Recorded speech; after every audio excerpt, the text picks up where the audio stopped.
Este é o seu resumo direto ao ponto sobre a pesquisa de Everton Andrade sobre a capacidade e o comportamento humano. Esse material destrói o mito do dom inato, mostrando que nossas habilidades são elásticas e dependem da biologia e da sociedade, algo essencial para você entender os reais limites do sucesso.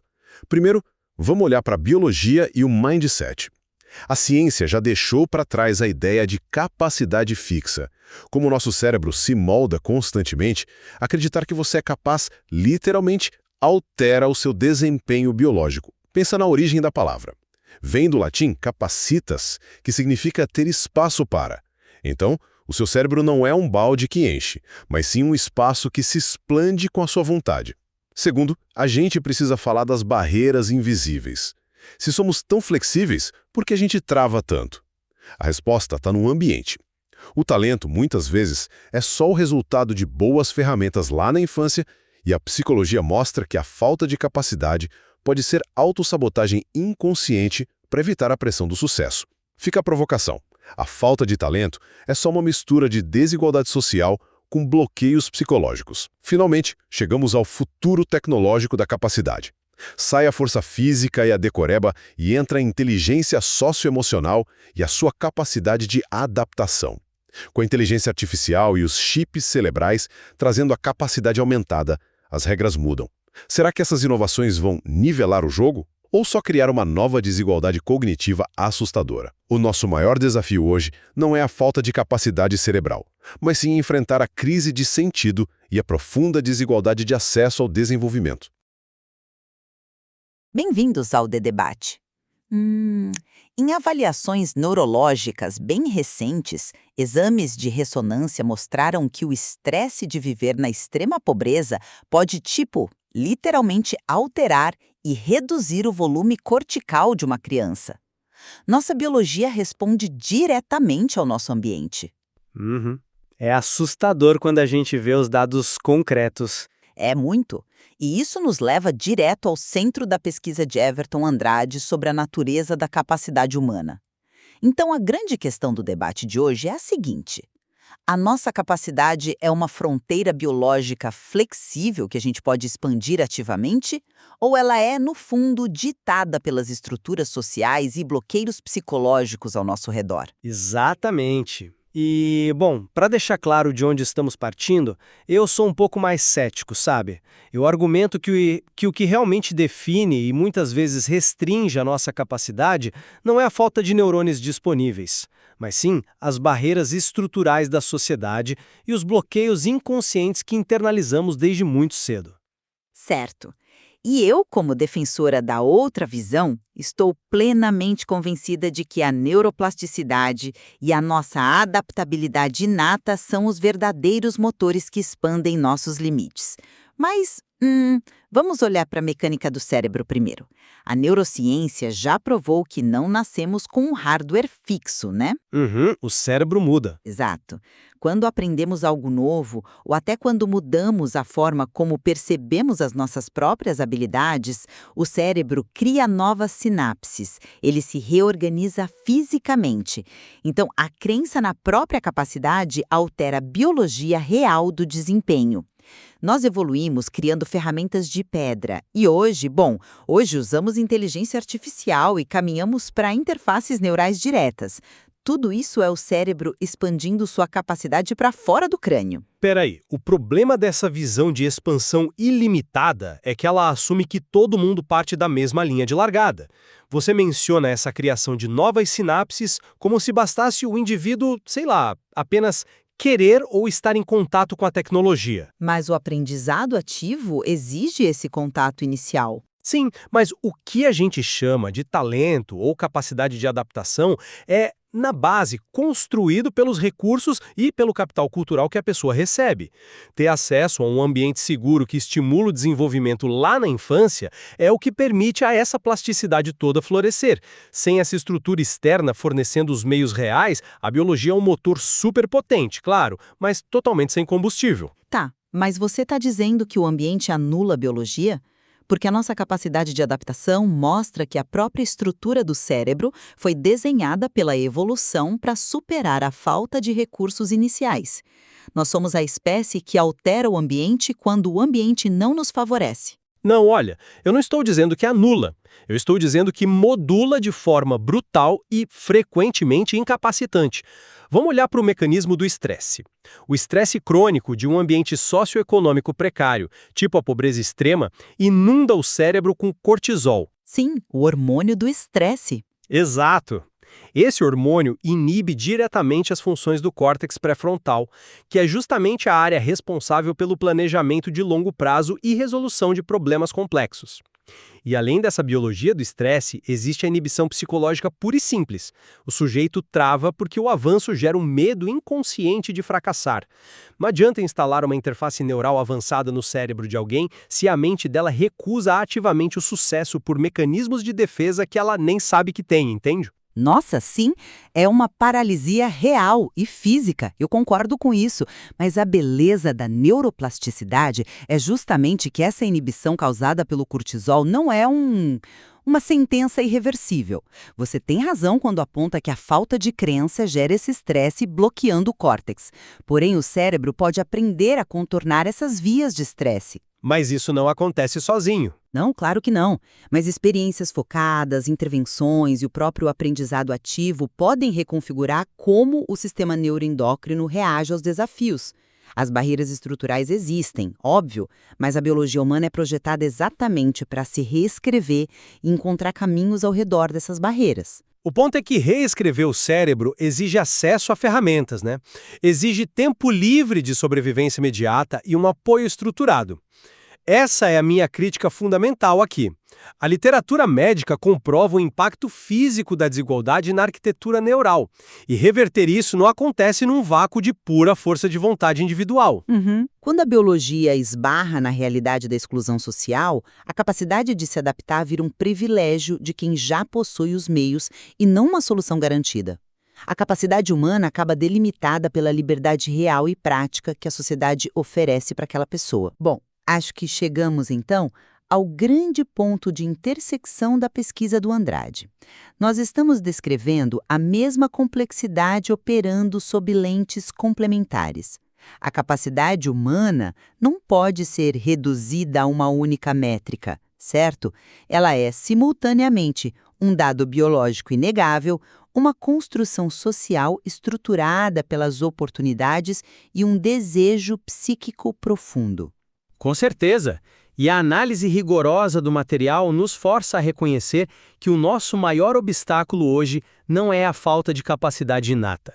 Nós temos a biologia a nosso favor e, como você disse, dominamos as ferramentas tecnológicas. A inteligência artificial está aí para provar. Exato.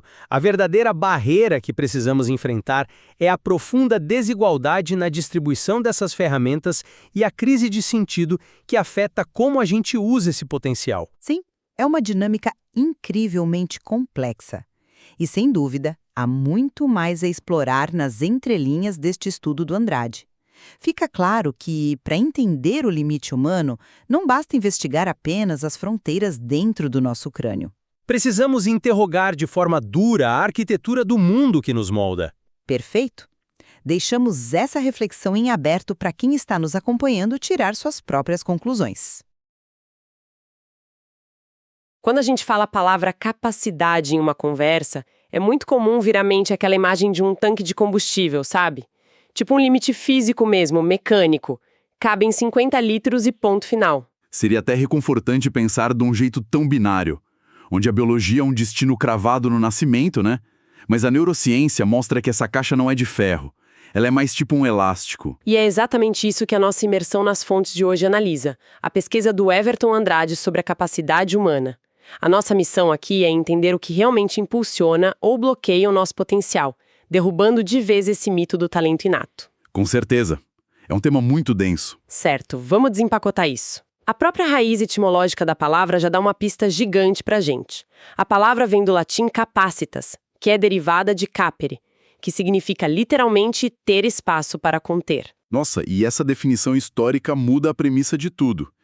Porque já que capacidade significa ter espaço, o grande debate passa a ser como o nosso corpo lida com esse potencial vazio.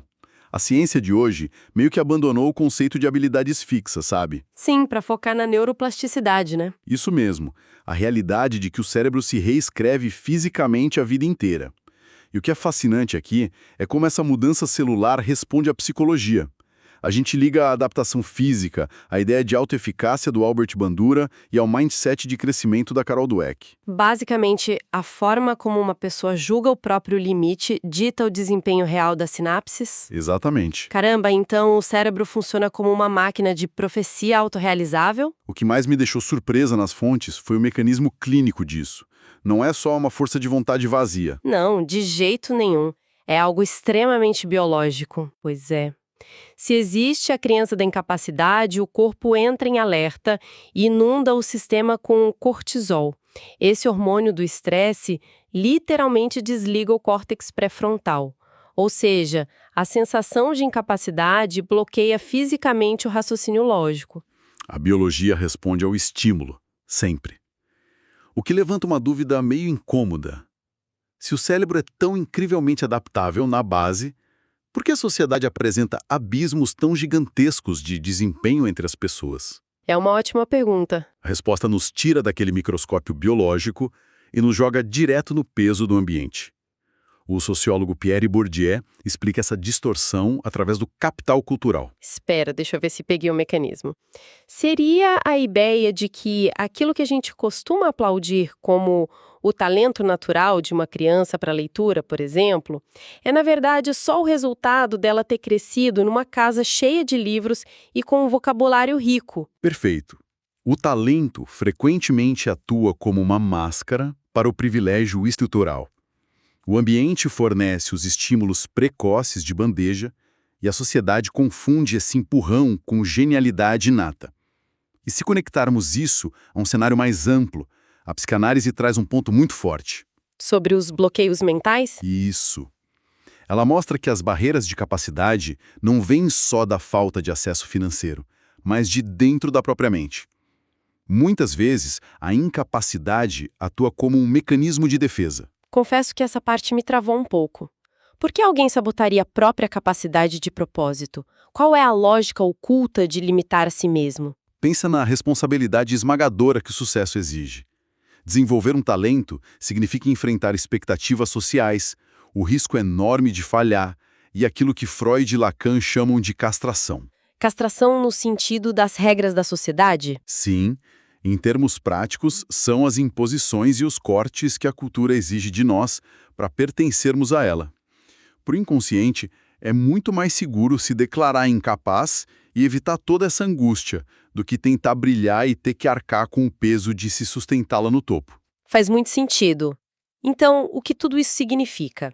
A gente viu que a biologia é super flexível e que a sociedade dita as regras do jogo.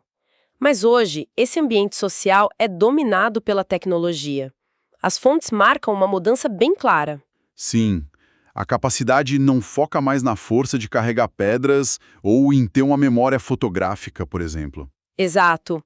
O que domina as exigências agora é a inteligência socioemocional e o chamado AQ, né? O quociente de adaptabilidade. O IQ se tornou a métrica definitiva. Ele mede basicamente a velocidade com que conseguimos desaprender um método obsoleto e reaprender uma habilidade nova. E do ponto de vista antropológico, terceirizar tarefas pesadas para ferramentas faz parte de quem nós somos. A gente sempre fez isso. Sempre. O André Leroy Gourhan defende que as nossas invenções não estão fora da nossa biologia. Elas são tipo a exteriorização contínua do nosso próprio corpo e da nossa mente. É como se o machado de pedra tivesse expandido a força do braço e agora o algoritmo expande a capacidade do pensamento. É uma analogia elegante, mas ela esconde um abismo gigantesco.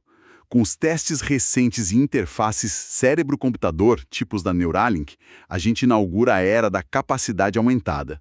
E o risco prático que os pesquisadores debatem nem é a tecnologia em si. Não, o perigo real é a criação de uma divisão biológica irreversível entre quem pode pagar por esse upgrade cognitivo e quem vai ficar para trás. Ou seja, o gargalo da capacidade humana deixa de ser biológico e passa a ser puramente uma questão de desigualdade no acesso, misturada com uma crise de sentido absurda. O que me leva a um pensamento provocativo final que essas fontes sugerem. Manda. Elas lembram de Frankenstein, da Mary Shelley, tocando naquela velha fronteira ética de tentar criar vida artificial. Mas o contraponto brutal vem do Dostoiévski.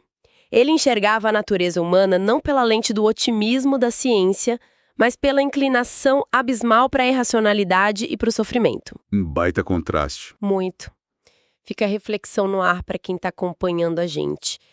Com a inteligência artificial e a promessa de mentes turbinadas por chips, a humanidade está de fato expandindo seu espaço biológico de forma positiva ou corremos o risco de construir máquinas superinteligentes que acabarão herdando a nossa própria e incurável angústia existencial?